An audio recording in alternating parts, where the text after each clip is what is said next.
All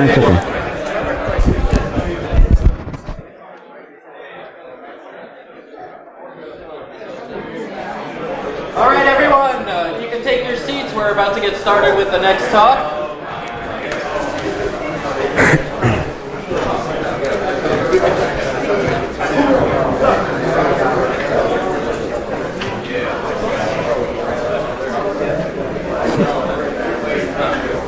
All right, and I'm sorry we don't have a second mic. That had to go upstairs to the second track, so I guess I'll have to yell, which is no problem.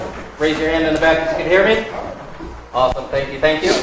So I'd like to introduce our next speaker. His name is Tal Melamed, and he's speaking on event injection, sending evil to the cloud. So Tal, thanks. You. Take it away. Thanks a lot. Hi everyone, thanks for coming.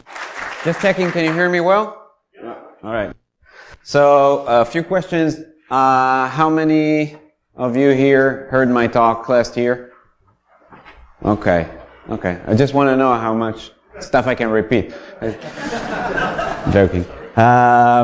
Yeah, so my name is Tal. I'm originally from Israel. I live here in New Haven, Connecticut. This is the second year for me. Not looking forward for the winter to come. It's been tough. So again, thanks for coming. I'm going to talk about this talk is going to be fairly technical. And another thing that I would like to know to tell you is that if any of you attended DAF CON and seen my talk there, it's going to be pretty similar. So if not, you're welcome to stay now that we've established that.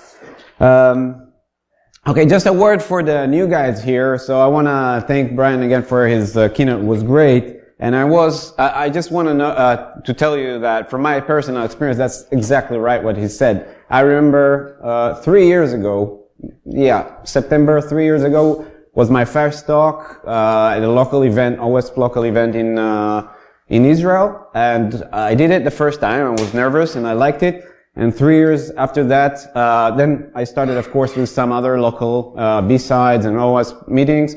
And now three years after, I'm giving around this topic, these talks at Black Hat, RSA, DerbyCon, and then I just want to tell you guys that are studying up now, don't be afraid, go and try, and if you like it, I'm sure you can grow and do great stuff. All right, so I'm working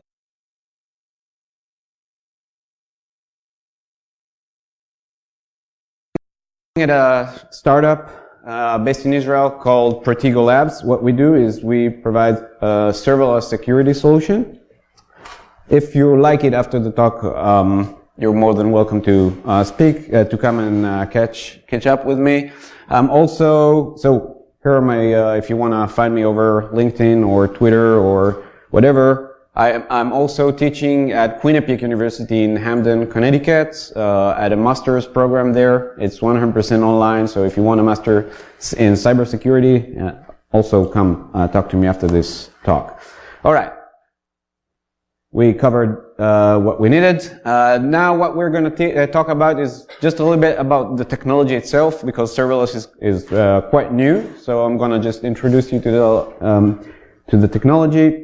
And then we're going to have some fun with the fun part where I do a lot of damage in the cloud, mostly AWS, but it could be any cloud provider. And we'll see, I'll introduce you to some work that you can work with or you can get to know to practice yourself. And then if we have some time, then some Q&A. All right. So Basically, what we know today is that most companies or organizations, even the governments, most governments and secret services, everyone is going to the cloud. So pretty much the cloud now owns is the new OS for us. We don't need to take care of everything, of all the infrastructure. We don't have to take all the heavy lifting of building and connecting stuff. We can just use resources that are ready and secure and good to go. And in serverless, the idea is that it was meant for developers, basically. It gives them the power to just go ahead, develop features, develop the logic of the application, and not think about servers and how they have to manage them and configure them. So this is all taken away. Also, in serverless technology, everything scales up automatically, so it's transparent. It doesn't matter if your application hits 1,000 requests per second or 10 requests per week. It automatically scale up and down by the cloud provider. Also, very good thing, the pricing model is that you don't pay for what you don't use. So even if you want to build something and you're not sure anyone is going to use it, you can just build it, just go ahead, write code in the cloud, and if no one uses it, or if it being used very lightly, you don't pay for anything. So basically you just pay for what you use, and if you build even, we have some customers that have like internal IT or automation services that barely run like once a day, like a nightly build or whatever. They don't pay for that. Even though it runs in the cloud and they use a lot of services, they pay, like, it's insignificant, like under $1. And also, you get the availability and resiliency of the cloud. So whenever you deploy something, it is populated in AWS or the cloud provider's data centers across the regions that you have. So you have all the power of the cloud. Okay, what are the security challenges there? Is that, so I chose 4, but which will make the hacker's life easier, or give them the opportunity. So the first one, top left, is that in serverless, you have to give a specific permission or policy for each of the functions that you build. So think about it. It's very, very good in the AppSec world. If you can take every 10, 100 lines of code and tell them, oh, this function which always writes to the database can only write to the database and only this database. And you don't have to make sure that it's enforced by the cloud. You just have to choose the right policy. But the problem is that AWS, for example, have more than 5,000 different actions that you can choose from. So, yeah, you can do it for 1 or 2 functions, 3, 4, maybe if you are doing it for yourself. But if you're a bigger organization, and we have customers with thousands of functions, how do you do that? It's very difficult, and they end up not doing it right. Like, what happened is actually that the developer goes to Stack Overflow, copy-paste the first example that works, and they stay with it. And this is what will eventually lead up to some damage in the cloud in case of an attack. Also, top right, it's your left. Okay, so top left, you have that in serverless, we lose the perimeter. So in the traditional monolithic application, we usually have just one way in. So it doesn't matter what protocol, usually HTTP or HTTPS, but it can be any, I don't know, TCP, IoT related traffic, but it's usually just one way in to the DMZ, to the load balancer, to the firewall, whatever you have there. And when you put all your security controls in that place, so you monitor, you put firewalls, DLPs, or whatever you want, and everything that comes in and goes out is being scanned or checked. So sometimes we're lucky, sometimes less, but we have some security control on that barrier to check that. And we're going to lose that now because in serverless, the technology really is an event-driven architecture which runs codes based on events that happen in the cloud. It could be file upload, file download, change in a database, an IoT device connected, whatever you can think of. Email was sent, and so on and so on. And the problem is for the developers, for the organization, is that there are quite a lot of resources that they have to connect together and make sure that they have the entire security, access control, and everything configured right. And it's kind of a problem because it's not one server that you can just deploy, make sure it does the right things, maybe put some things before they hit the server. No, it's different resources, unconnected, that you somehow put arrows between one another or connect the dots, and you have to make sure the security stays. And it updates a lot, so it's very hard to keep up. So, sorry. Okay, so I like to think about the regular traditional application as the football fields. The New England's here, they have to defend the incoming attack, and you always have the line of skirmish, and you have always the internal network is always 10 feet away. You know what you're protecting, and you put all your security controls in line against the incoming attack. So most of the time, the incoming attack is being prevented, or the attack is being prevented. Sometimes it's very agile and jumps on top of your defense, but it barely happens. But in serverless, you pretty much lose all of that because you don't have an internal network. You might have a private network for yourself, but you don't own it. I mean, you cannot put controls there. It's not yours. It's the cloud. And you don't know where the attack is going to come because, it could be an email. How do you protect that? So in this talk, I'm going to show you a different type of injection attacks, or it's going to be the same injection attack, but over different areas and events that happens in the cloud. So sorry, forgot to remove the logo there. So just so you understand how it actually works, then when your code needs to run, or the code needs to run, the cloud provider, which could be any of the big ones, GCP, so Google, IBM, Microsoft, SAP, AWS, and they spin up a container. So this container is out of your control, really. It's not like you can connect to the container or you can decide what's going to be there. No, it's not your container. The container randomly spin up for your code and runs the code that you decide that you want to run for this event. So what actually happens is that the container itself is a read-only environment, apart from the /temp directory. So whatever you want to process, you're gonna do it in the /temp directory because it's the only place that you can write stuff or process stuff into. So in the attacker perspective, this is a nice place to look at, right? Okay.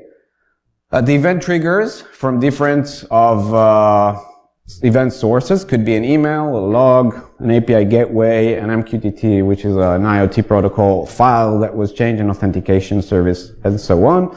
And the source code that you wrote for this specific function is going to be stored under /var/task, or link to it under /proc process ID CWD. So your source code is also resides in the container. This is also a nice place to look at if you're an attacker. Another important and interesting stuff, depends what side of the attack are you. The environment variables are located in the environment. They're built in there, and you can call them with the env process. And what happens is that when this container spins up, the cloud provider takes the policy or the permissions that you gave the function and translates it into a temporary token. And this token values for a couple of minutes, depends. It could be even for a couple of hours, and it's going to reside inside the environment variables. So if someone can access the environment variables, they can actually impersonate to the function. So if I am somehow I gain access to the container or to the function with an injection, code injection, command injection, whatever I have, and I can steal the environment variables, I can run from my own computer at home with the same permissions that the function has, and I can do whatever the function has. Okay. So just so we understand how the policy works before we move on to see how things go bad if you do it wrong, I have this very short function. What it does, it's a code of a function that is triggered via an S3. S3 is a cloud storage for files, or a blob if you're in Azure, and the trigger.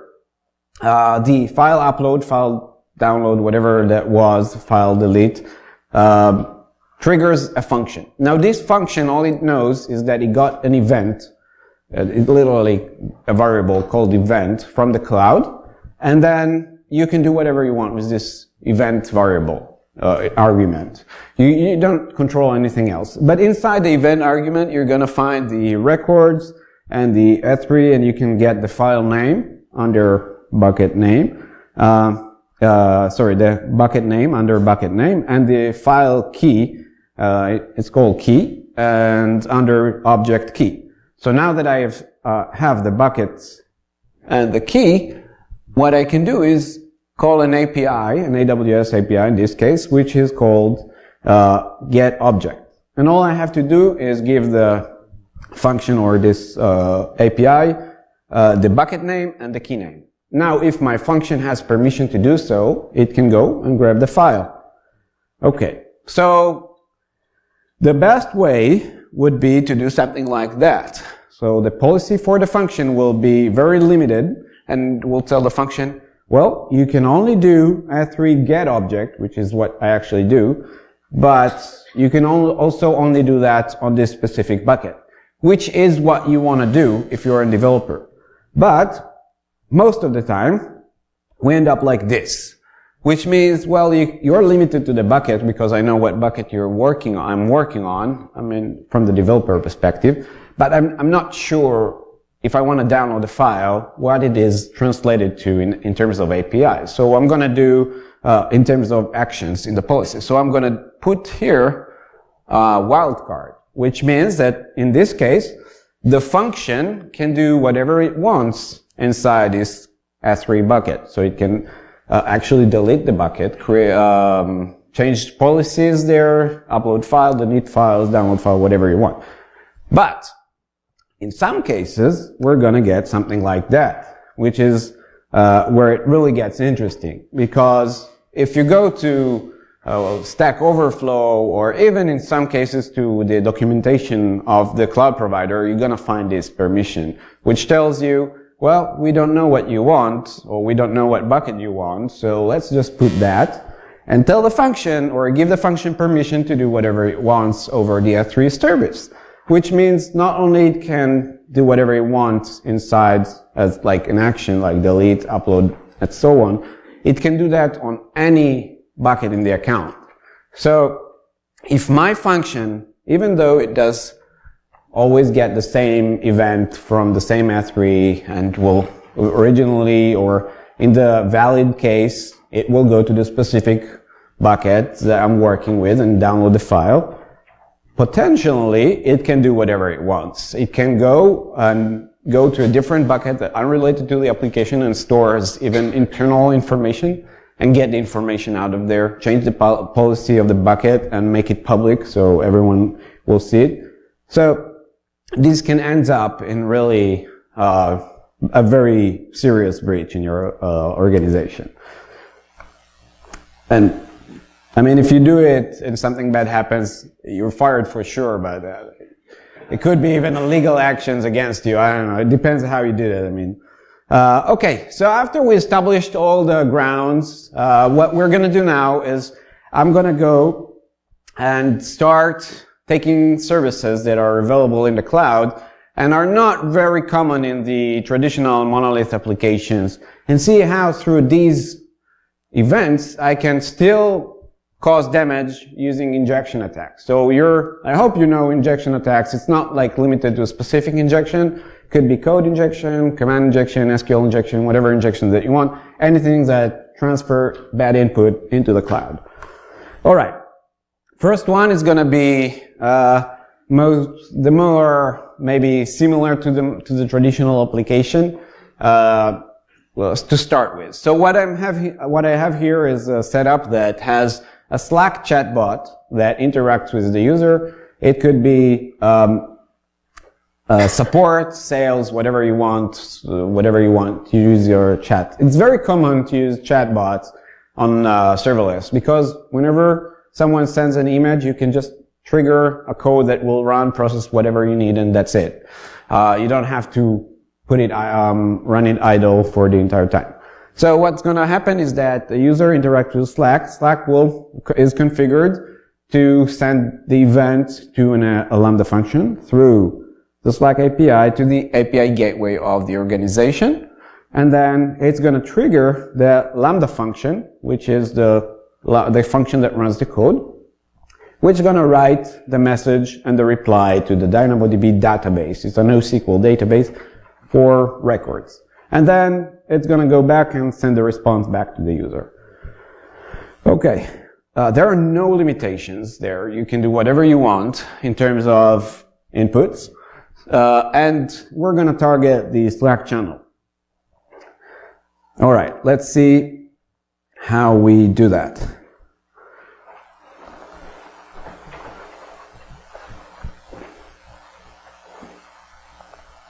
So as I said, I presented those demos on DEF CON, so you're going to see some background related to the event. So here I have the channel that I'm interacting with. It's just a chat bot that I'm sending, has some machine learning, or actually a lot of ifs, or actually not so many ifs, just like 5.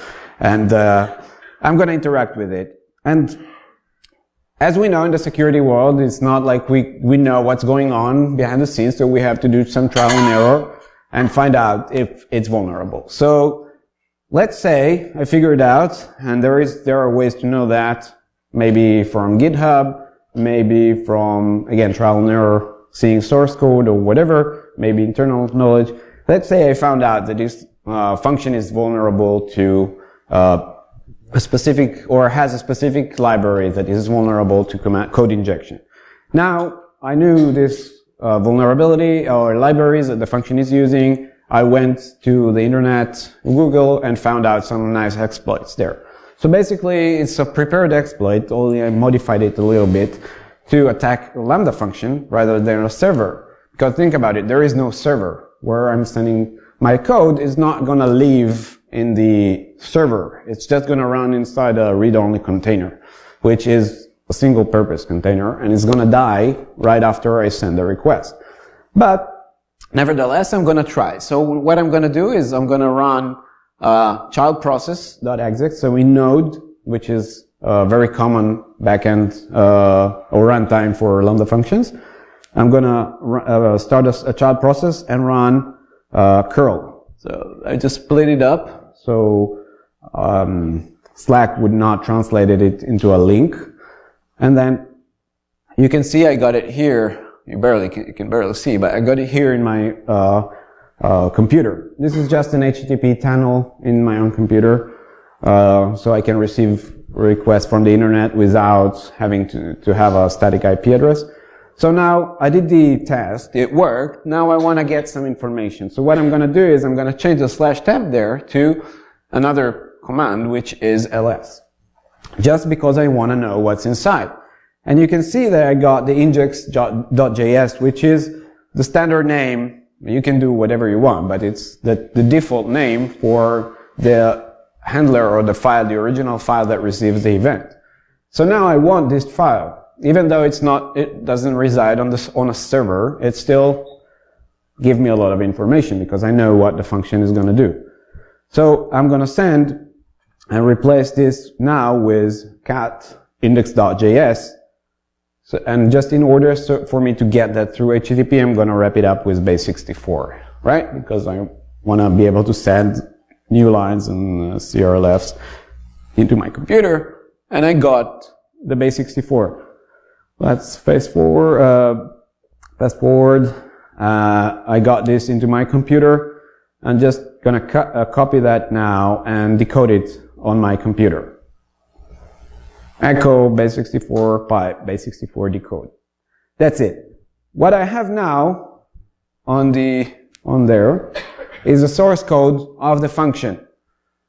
It's now in my computer. I can investigate what I want and see what happens. So first thing that I notice is that the function interacts with Slack, which I knew already, but now I know how or what code it uses to interact with Slack, and I can imitate that. So we'll see in a second how I can use that. I can also notice, if you can see here, I also notice some environment variables called bot token, and channel. So I can use those, even though I don't know them yet. I can get them, but I can just use them as is. But what I'm going to show you now is the most important part, is that, as you can see here, there is a var DynamoDB equals new aws.dynamodb. And one line above is AWS equals require AWS SDK. So the function uses AWS SDK, okay? Which also resides automatically in the environment. And it uses DynamoDB, which is a variable name for using the DynamoDB service. One line beneath that, you can see that the DynamoDB put item, which is what the function is doing, is taking my conversation or my message and the response that was generated for me, and as you can see, username, timestamp, message response, and writes it into the DynamoDB database using the put item API here. But we already saw that the developer wasn't really a security person, and he put some wildcards in there. So what I'm going to do now is I'm going to prepare a specific exploit that will take all this information that I got, and let me take you through it. It's not very complicated. I'm going to do a require because I'm not sure exactly where I'm going to fall in the code. It was already imported or not. And then I'm going to do a var HTTP so I can send an HTTP request. And I'm going to do a var new DynamoDB document.scan. The difference between scan and put item is that put item does what it needs to be doing to write into the database, and scan basically scans the entire database and pushes or gives the output of the entire database out. And then I don't need to use the tunnel anymore because Slack, the function, can interact with Slack, right? So I'm going to make it even nicer for me, and I'm going to use the same environment variables that the function is doing, and I'm going to send an HTTP request into Slack API. Again, all the information is already there. So when I sent that, you can see that I got the entire database dump into my Slack channel here. And all of that, and I also changed the icon just for fun. But again, this happens only for me. It's not like it's going to be persistent and anyone else going to have it. It ran once and that's it. The code died, but for me it's enough. I got the entire database or part of it. Maybe the function is limited for, most of the time they are limited for 5 seconds and I cannot scan an entire database. So I can do it in chunks. But I got the entire database here, and that was just because the developer put a wildcard in the function actions. Okay. So we saw how we can do it through an API, which was through a third-party application. It's very common in serverless. It's not uncommon in regular application. Now we're gonna slowly get into things that are more related to serverless specific or traditional or serverless environments. So the second part is going to be cloud storage. So what's going to happen here is that I'm going to upload a file into a cloud storage. So the application wants me to upload a file, and it takes the file and uploads it to a cloud storage through some JavaScript in the client, and that triggers a function. So to process my file upload. So what I'm going to do, and I'm going to to do that, I'm actually going to use a very secure, like a normally secured environment where I get a signed link to my specific bucket, which I can use for 2 minutes only to upload a specific file that I requested previously. So sounds secure. It is. It's not the problem. The problem is that the function that's going to process that one has too many permissions, and two is not validating anything, and I can just put some injections, command injections in the file name. So the process is that I'm going to call an API gateway and then get a signed link from the Lambda function, and then I'm going to upload it directly to an S3 bucket, so not going through an API gateway. And this is going to be triggering a function, and I'm going to target this part. So everything on the left is not important for me. And there are some limitations. Basically, I don't know why they did it, but the only limitation is putting a slash in the file name. And that's only because it's going to put you inside, like split it into a directory. So it's going to maybe interfere with your payload. It's not like it's unacceptable. So let's see how we do that.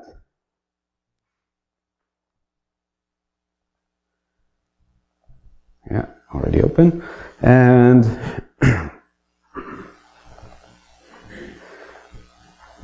okay, so this is, I'll introduce you later. This is a vulnerable application that is written entirely on serverless. So this is an application like an ecom, but you can see there is also leave a feedback here.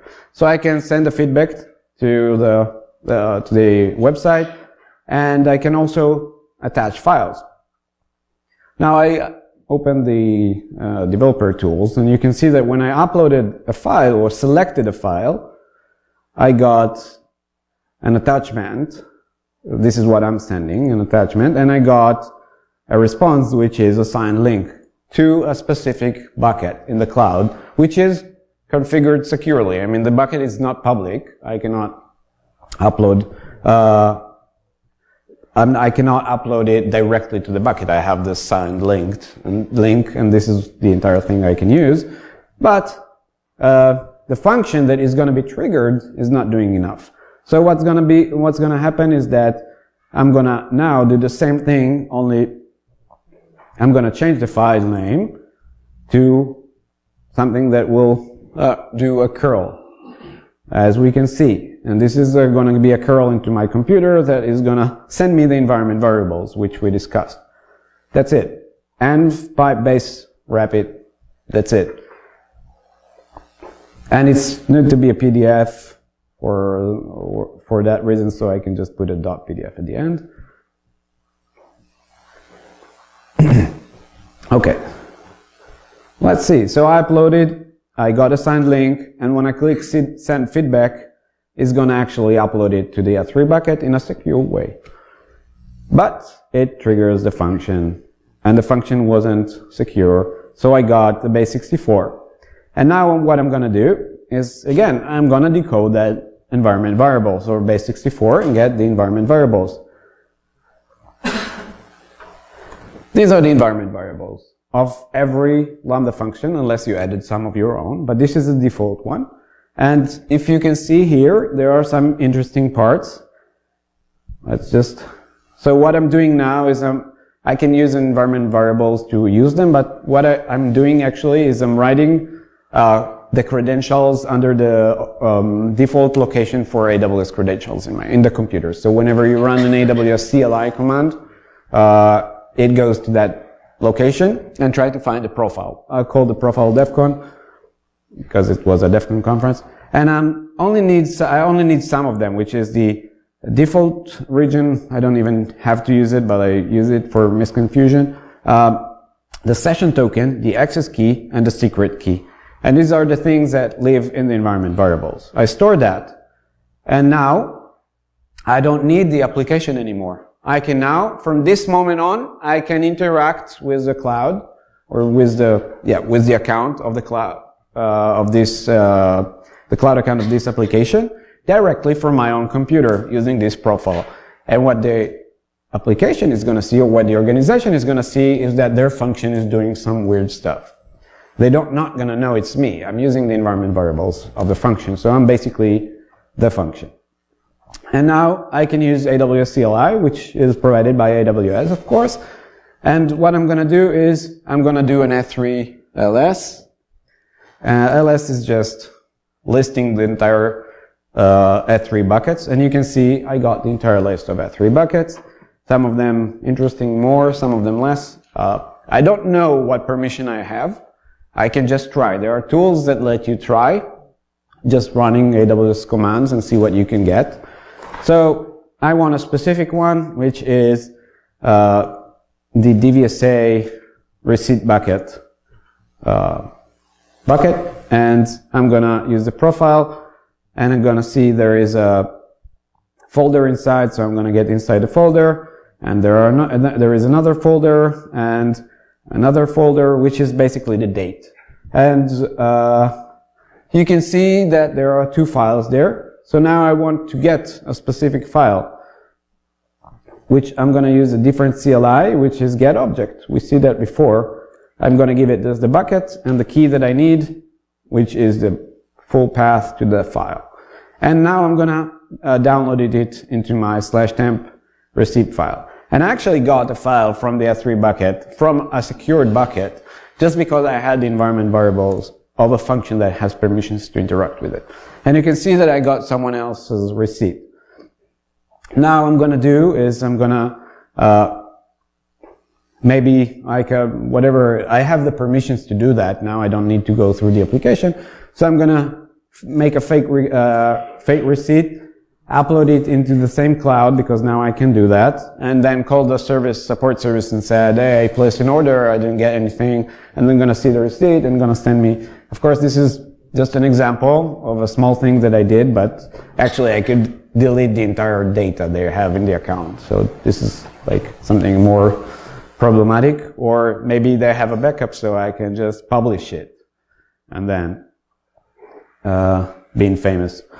And then, all right, so we did that, and now we're going to use an authentication service to cause an injection attack. So again, all the examples here are AWS, just because they are usually they're basically a rule in the market, and I agree with that actually. Their solution is best. It's so I forget to mention, it's disclaimer, it's not AWS's problem here, right? Everything that I show is because someone misconfigured their code and someone wrote a bad code. So all the problems that you're going to see here are not a problem of the provider, of the infrastructure, but I'm going to maybe target the difficulties or the struggles that the developers in the organization have to cause some damage through maybe, and this is what we get from our customers and people that I talk to, unsuspected origins. So someone is not used to the thought that maybe they can get hacked through an email or an authentication service, because they also lived a lot of time in the traditional application and they're expecting requests and responses from an API. Okay. So this scenario, what I'm going to do is I'm going to use Cognito, which is an authentication service directory of AWS. And what's happened here is that when I log into the application, it automatically routes me through the Cognito service to get a token, and then I'm going to get into the application using this token. But for some reasons, and this is an actual reason, I mean it's a good reason also, when I authenticate, the organization wants to run a code to verify my user, my email. If I'm registering, it could be to put some additional information inside my token. You can give Cognito trigger a code that will put some information from the database to the specific user, and they will sign it for you inside the token, so you don't have to go to the database later on because it's already in the token. So there are a lot of services where you can hook an authentication service with a Lambda function and run code during the process of authentication. So, and we're going to target, okay, so the limitation. So Cognito auto-verifies emails and phone numbers. And they have limitations of how they look, because emails should be emails and phone numbers should be phone numbers. But they also allow you to, if you want, to have custom types and have types like usernames that are not the actual, maybe, service or the optional type that is they're gonna validate, but you can still use it for your authentication. So I'm gonna target the authentication request to Cognito and maybe, or not maybe, but basically get some damage done in the cloud. It's already open. All right. So this is the authentication service. You can custom it if you want, if you're a developer. And this is the admin, all right? Just log in as an administrator. I have access to the admin section and I can list all the orders in the application. This just for reference. Now I'm gonna create a new user which is a non-admin user. So I'm just gonna register here.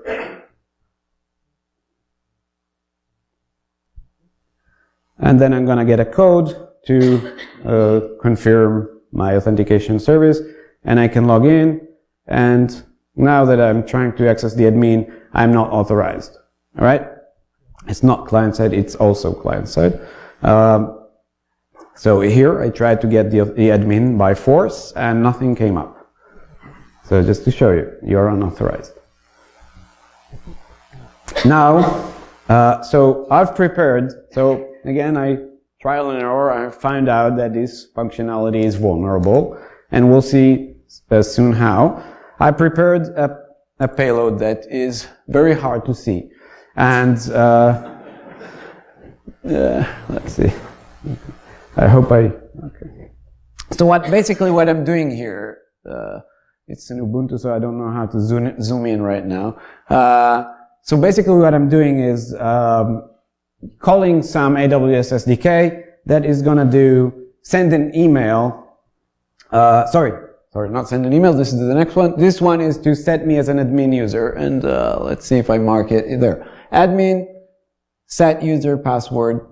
And then I'm going to change the password for the administrator. This is an API that exists. And also, just for myself, I'm going to put myself in the administrator group. This is also open source, everything. The bucket is open, so you can just either come to me or look at the video later, go to the bucket and download the payload so you can see for yourself. Basically, this is what I'm going to do. Change the password for the administrator and myself to an admin. And this is a command that I'm just now doing. All I'm doing right now is I'm wrapping this payload inside. I'm wrapping this payload, and then I'm going to put it in a remote host. Just upload it. I have all the libraries that I need to use. And then, now let's go to the attack. So I'm going to register again. Domain does not exist. I just put a typo in the domain. This is how I found out that it's vulnerable, because I got the domain does not exist. So they actually someone verifies my domain. So wait, before registering, I have my help, and I'm going to put username, which has the payload to go and fetch the exploit that I had. So it's going to do some cd to get inside the /temp directory, because I cannot use slashes. And then I'm going to download the remote host, the payload from the remote host, and then I'm going to untar it into the /temp directory, and then I'm going to run, I don't know if you can see that, but it says here python.py into the file. Space y.py, which is the file. And then I sent myself some notification along the way to see that things are actually happening. Okay, so I got a URL and admin, password changed, and let's see. So now I'm going to log back in. I don't know, I'm nervous that it works, it's just that it's recorded. Now I logged in with my regular user, joking, and I got all the admin information. Okay? I changed myself and I moved to a group that is called administrator. And now, which is the nicest part in this case, I don't know, because maybe I don't know the group of the admins, I'm going to log in with the password that I set to the administrator. And now I logged in with a different password, which is someone that I set. Now these APIs exist. You just need to be very careful with what you're doing. But sometimes you need some admin capabilities in the cloud because you're an admin, you want to control those things. But when you give the function permissions to do that without checking that actually, or making sure that you're doing it correctly or manually, that becomes a problem. All right, we have 15 more minutes, and I'm going to show you the last example. Because I have 10. Okay, so the next one is email. Let's keep it short and just go to the video. All right, so I have a call for papers, and I'm going to submit a paper here.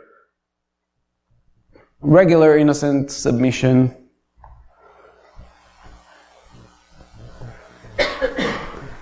And I'm going to get an auto reply because there is a Lambda function behind. I don't have to tell you again.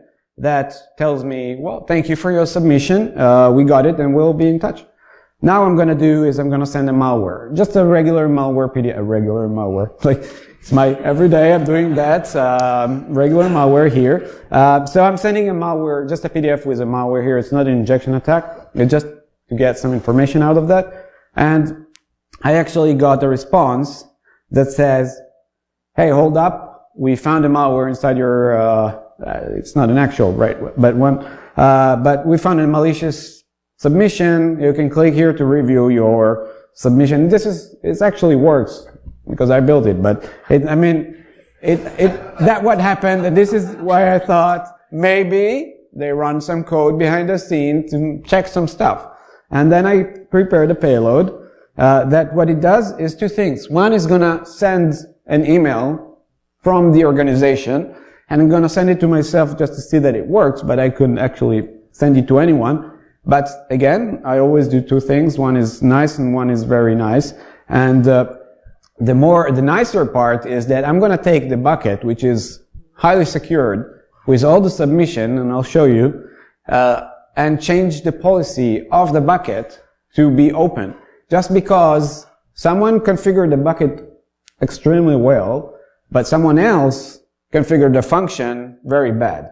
So I can turn the secure bucket into an insecure bucket from maybe a different developer, not maybe, probably going to be a different developer in some cases, could be a different application entirely. So they might not even know each other. And again, I'm going to wrap that up and upload it to a remote host, and then through email, I prepared a submission, which is, again, going out into the slash directory, curl into the exploit that I prepared, untar it, and then run python space x.py, which is the name, and I did the pound key there to make the rest of it a command. So now I'm going to upload it. And first I'm going to show you the bucket is secured, so I don't have access to it, even though I know the address. And now I'm going to submit my malicious file name, or submission with a malicious file. And again, I submitted myself some notifications, so I'll see that things happen. Phishing email, bucket hijacked. Okay, so first of all, I got two responses. The first one is, okay, thank you. We got your submission. The second one is the one that I submitted from the origins of the organization, and they say, thank you for your submission. You have been selected, and click here, phishing.com, to get your honorarium for your application. They're probably going to ask me for my bank account or whatever. But as you can see, I also changed the permissions of the bucket that holds the entire submissions to be public, and I can now see the entire files. I can even download them if I want. And again, this is fun because it's submissions, but it could be more severe things that happens. And because we're lacking time, I'm not going to show you. I did it also with Alexa voice command, so you can actually do injections with voice commands. You can look it up in the internet. I actually basically I said, Alexa, please hack. No, I'm joking, but I did something like I gave it the information or the ID or the account ID, and then I said or true, and you can pipe commands, and then you can cause SQL injection if the developer wasn't smart enough, or there's no security. You can do it with logs, with code, and basically you can do it with a lot of stuff. So two things that I'm going to mention is that I started the OS Serverless Top 10, which is, again, it's open source. You can go and take a look, read the report. We have a first report, and you can participate. And the second part, you can also open source. You can download the then vulnerable serverless application, and you can practice for yourself. It's open source. You can actually, if you have an AWS account, you can just go to the repository and do 3 clicks to get it installed. So no configuration, 0 configurations. You have it up and running. This is recorded, so no, I said it and it's recorded. Don't install it on anyone's production account because you'll get fired, if not go in prison. There's just a bunch of resources that are vulnerable to do whatever they want in the account, so don't do that. Thank you very much for attending this talk.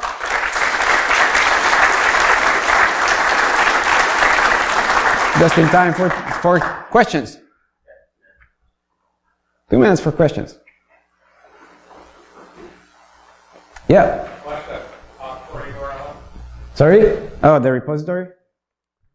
It's recorded, but okay. github.com/os/dvsa. Or, I didn't put it here, you can just look it up. Okay, any other questions? Yeah. How much time, how much trial and error, how do you backstop that to learn iteratively, or you just... Okay, so first of all, it's very difficult to even know that there is a Lambda function behind. There are some ways, or another cloud's function. There are some ways to know. They involve usually around headers, but this is only if it's an HTTP request and you can see the headers. If it's an email, there is no way to know. You can just try. So if you suspect a function or an application is built on serverless, you have to know some payloads that will target functions and try them like you would do in regular applications. All right, that's it. All right. Thank you.